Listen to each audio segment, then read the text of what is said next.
En fait, aujourd'hui, quand on travaille sur un projet de logement, l'une des questions qu'on va se poser, c'est qui va habiter ce logement.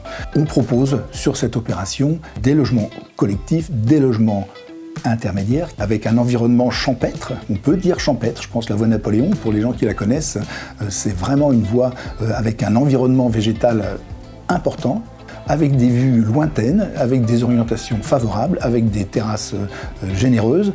Donc finalement, tous les ingrédients réunis pour vivre sereinement et de façon agréable et tout proche de la mer, puisqu'on est à moins de 10 km de la mer.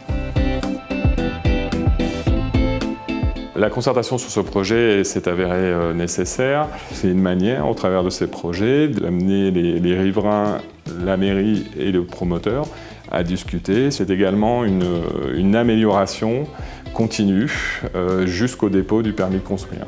Ce qui nous a permis de tester des différents services que l'on peut mettre en place sur l'opération, réaffirmer le maintien du bureau de poste en activité. Nous nous intégrons viscéralement dans le développement des villes, et les villes étant le réceptacle de la vie des humains, nous avons une vision qui est liée à l'homme de manière générale. ICAD, toujours investi dans la responsabilité sociétale et environnementale, a un rôle primordial dans la construction de la ville de demain, tant au niveau des usages que de l'environnement.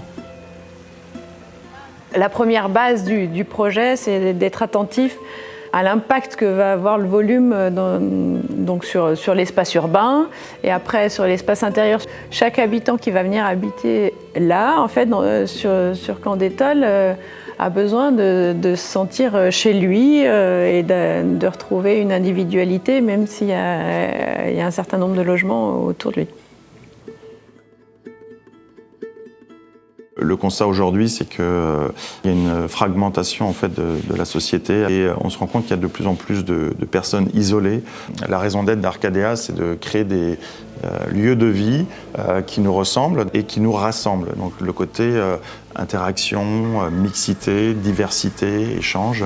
Et donc on réfléchit aussi à d'autres mobilités douces comme ce qui est vélo, trottinette, qui sont des moyens au goût du jour. Voilà.